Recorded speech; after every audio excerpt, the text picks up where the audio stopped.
There you are. We meet again. Good morning, Red Show.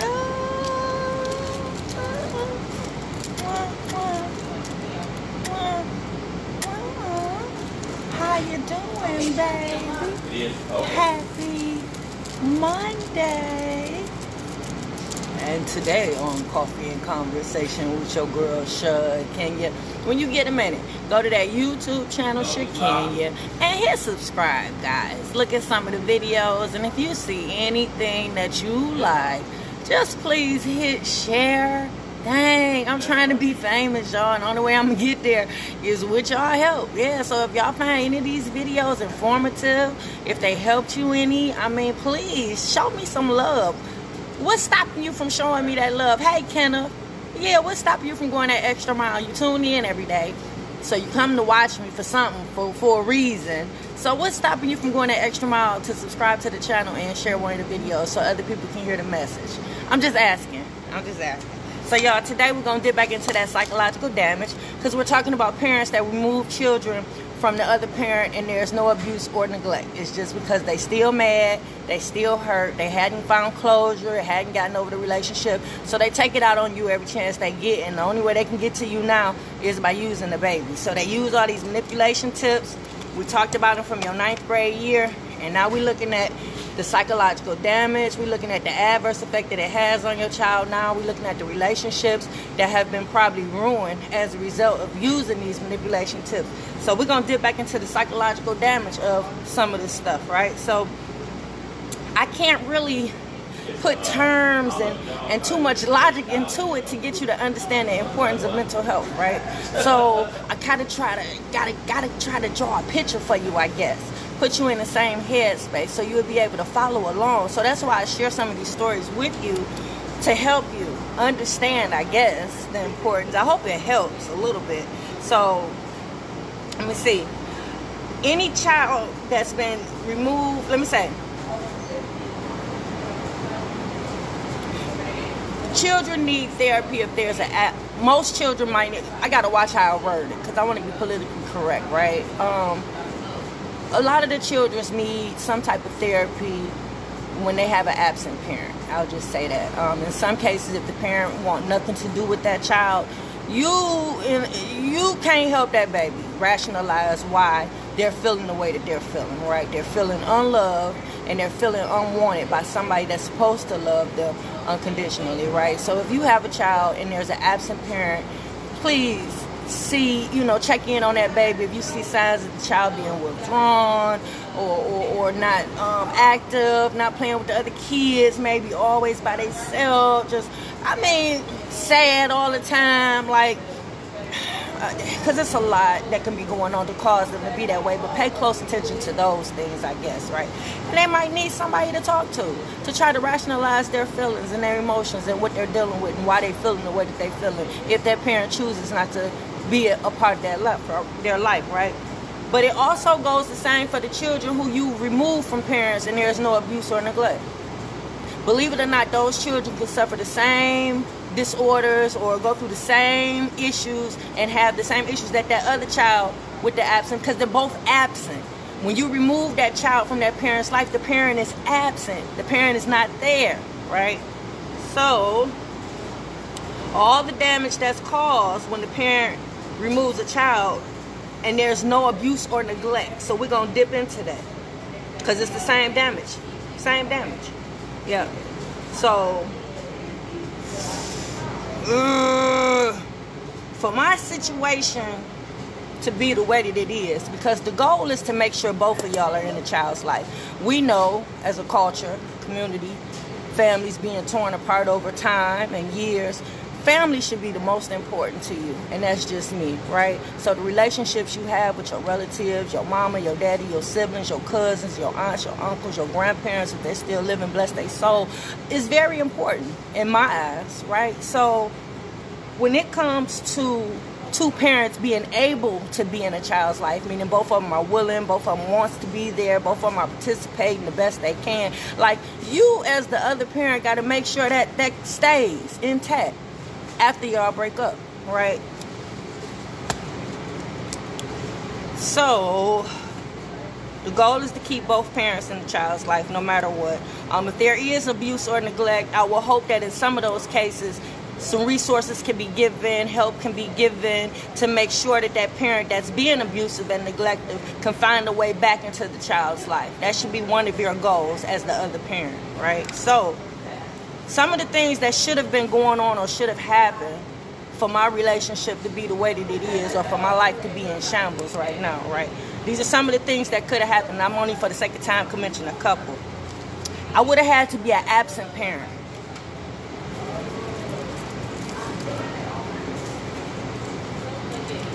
Never there, either in the streets all the time or a workaholic, but an absent parent. For my situation to be the way that it is, so dire, right? But actually the complete opposite. I didn't miss many parent-teacher conferences. I took the children to school and picked them up even when I didn't have a vehicle. Yeah, so I make sure I stay next to a school. I don't care where I move to, I gotta be there. Yeah, I had to walk my car was down and I had to walk them to school for maybe about a month. Get up every morning. We stopped at the gas station, got some hot chocolate. We walked to school. I walk home. It was time to pick them up. I would walk up there to get them, and I would walk home. I did that until I got my car fixed. So, yeah, taking them to school, picking them up, taking them to practice every day, picking them up for practice, attending all the games, all the golf outings, all the cheerleading championships. So, I mean, yeah, complete opposite. I'm just trying to put you in the headspace of damage. So if you got a child that feels this way, that a parent is absent, but in all actuality a parent is there, something ain't adding up. Something is not right. So when I go back and look at my board of who's poisoning my child and the suspects and look at all my clues, one of my clues was the baby had made a comment and said that her grandmother said that I was absent. I wasn't there anyway. Okay? Now the baby said this out the blue in the car. So my first thing was, well, why you didn't say anything, right? Because most children defend their parents, especially their mama, right? You say something out of the way about any one of their parents, they usually go ham on you, right? So for her not to feel able to defend me, I asked, why would you did you say anything? She said, no, she didn't want to make her upset.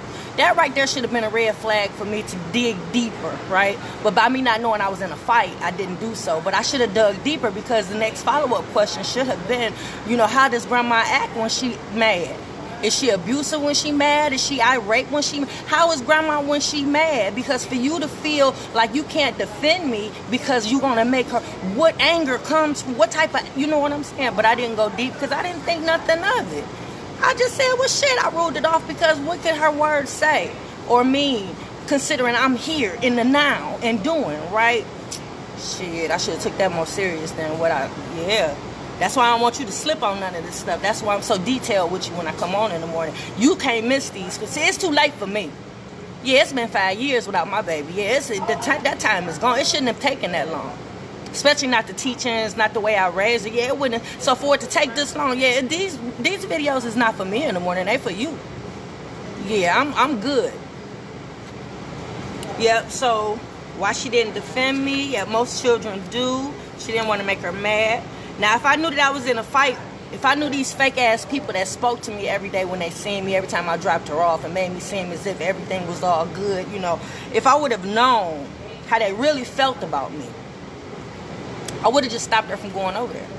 It wouldn't have been no back and forth. It wouldn't have been no debate. We could have had a family meeting and tried to get on the same page. But for the most part, yeah, I had a lot on the line with my kids. Yeah, I had a lot on the line. I was doing away with generational curses. I was creating generational wealth through the cleaning company with my children, through the youth program, Fix It Jesus. And I was using my kids to create change. I know, Fix It Jesus. This is my legacy, right? So I had too much on the line, baby, to just throw it away or just allow people to... It's like all the powers that I've given her, she's used against me in some kind of way. You know what I'm saying? I'm not benefiting from none of that, So it's terrible. It's a tragedy. That's where my trauma comes in at, right? So, why would the grandma say that to her? What could they possibly have been talking about for the grandma to make a comment that your mama not there? Right there, that's negative talk. So that means that it's a good chance that you might be talking bad about me to my baby. So that means that it's a good chance that you might have an inappropriate relationship with my baby, because the things and the issues that you have a problem with me should be discussed with me or her dad, not to the baby directly. You don't never discuss parenting concerns and how you feel about somebody if it's in a negative light to a child. Children want to look up to their parents. They want to feel good about their mom and their dad. That's why when you look in my office on my wall, all that's for my kids.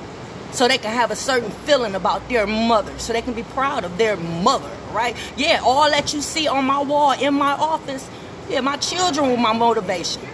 My children was my motivation to get that degree and get all those certificates and awards that you see. Me doing what I'm doing, me going as hard as I go. Yeah, my kids, they was my team. Right? So why would she say that? What was they talking about? For her to say that, that's a totally incorrect comment. That's a seed that's being planted. Fix it, Jesus. That's a poisonous seed that has been planted in my child by making a comment that I am never there. Right? But the flip side is I was there. So now the child's focus is going to be the times that I'm not there, as opposed to the times that I am. All because this seed was planted. Do you see how the mind works? Fix it, Jesus. This one I'm going back to school to get my master's. Because I be so excited when I think about how the mind works, right? And your psyche and how you think, right? So, yeah. That's what the baby's focus is going to be, right? And you would think that wouldn't have no bearing, considering that I have done all these things in real life. But it does. Why? Because I put an emphasis on the relationship that a grandchild should have with their grandmama or granddaddy. Yep. Because I was raised with my grandmamas on both sides of the family. And I was blessed to have my great-grandma on my dad's side. And my children were blessed to meet them. I know. Ain't God good? Ain't he good, right? So therefore, I put a lot of emphasis on respect. I put a lot of emphasis on that. So the fact that I had defended this grandmama to her when she said some things that was out of pocket, considering that I make it a must to respect the grandmama, I made it okay. It's a green light. That whatever you say is going to be taken in, it's going to be respected, and it's going to be, yeah, I just didn't know that what was taken in was poisonous. That it was going to go against me. That it was opposition. I didn't know they was my ops. Fix it, Jesus. I thought we was raising this girl together. Fix it, Jesus. Fix it, Jesus. Right? So therefore, yeah, I gave it the green light. I didn't give it a thought. I thought as long as I keep doing what I'm doing, it was going to be all right. So for the grandma to feel a way about me, that means I would have had to talk bad about her all the time, and I would have kept the baby from her. For her to feel a way about me to be having these conversations with my daughter, that means that I must have done those things, even though it was against my better judgment. Yep, I didn't like the fact that the grandma smoked cigarettes around my baby, chain smoker. I didn't like the fact that she consumed alcohol around my baby. That's trauma for me because my mama drank. So therefore, I didn't have my children around people that smoked or drank alcohol. So that was a problem for me. And the fact that she cursed all the time, that was a problem for me. Those are some of the issues I wanted to address when I tried to talk to him and he got up and walked away. Yeah, you got to create a safe space for your baby mama, your baby daddy. Y'all have to be able to talk about any issues and concerns you have about your child. But I dropped her off every Friday. Yeah, so for her to be talking this way about me and for me to be defending her, can you see how that conflicts the child? Can you see the confusion that a child will have? That's why I tell you what, in our 9th grade year, you either going to play fair or you going to fight fair. Because see, if I knew I was in a fight, yeah, I just wouldn't have dropped her off. I wouldn't have been going playing them games. But for the most part, at least I would have knew what I was up against. But I didn't, right? So the child is seeing them dogging me, talking bad about me, dragging me as a mother. But on the flip side, she see from me love, kindness, and respect. Can you see the confliction and the confusion? I know. Fix it, Jesus. So yeah, that's damage. All that you can't explain is the damage. I know. So therefore, play fair, fight fair. For him to have some issues with me to the extent of him poisoning her and planting seeds, I would have had to stop letting him claim her on the taxes, because that was something I was allowing him to do while we was together. But you know, instantly when we stop, the first thing we do is start stopping stuff, stop messing up that money. No, not me. I allowed him to still claim her. Yep, I made a mess, y'all. I'm sorry. I didn't go down there up in the child support. Yep, didn't do that.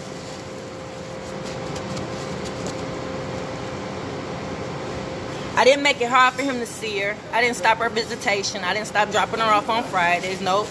If we got into it and fell out Wednesday, if he moved out Wednesday, she was over there Friday. Yep, I didn't stop that. But these are reasons why a child father or mama would be mad and want to cause havoc and, you know, be at you and try to turn the baby and think. It was the complete opposite. I allowed him to continue to claim her. Yep, didn't fight him on the child support. I only used the child support for gas to get her back and forth to school and practices for 1 week. Yep, I had to come up with the rest of the money. So, yep, that little money that he was crying and complaining about only went to gas. I didn't blow it. I didn't take any buy trips and none of that. No, none of that. So, yep, what reason would he have? And then we're not going to throw in the fact that I took care of his daddy when he left. Remember, when he left us, I took care of the daddy for almost 4 years with no help from them. No financial support whatsoever. So you leave me with all the debt. You leave me. Right, I'm thinking we finished with all this fighting. You did enough damage. I didn't know the damage was still continuing. Yeah, I didn't know. So why would he be so upset? If I did at least these things, why would he be so upset? I know. So that's what I'm saying. So the child is seeing all of this play out. I know. I never talked bad about him. And I also defended him. So you got to see the baby seeing both sides. She's seeing him talking bad about me, making it seem as if I'm not doing my job, my part. But on the flip side of that, she see me also respecting this man and not talking bad about him. I never talked to her about the abuse, physical abuse or the mental or emotional abuse. I never talked to her about that. Yeah, never. Why? That was what me and him got into. That's what we dealt with. I wasn't no reason to bring her into that. So why would I turned this man into a monster. I turned this monster into a man, forgive me. Yep, I would never have thought that they would do this to me because I would never have done that to them. I would never have deprived them to have a relationship with that baby. Never. So why would he be so upset? I know, it's a long one. It's Monday. Not to mention, I said that. So where's the love for me? Why is there nothing for me? Especially from that child I brought into this world. Why is there nothing for me? Fix it, Jesus. Fix it, Jesus. Fix it, Jesus. Fix it, Jesus. So the child sees both sides. They have to sort through all of that. Yeah, because they seeing both sides play out from the middle. Now, for her to feel some kind of way about me, that means she would have had to feel unloved and unwanted by me.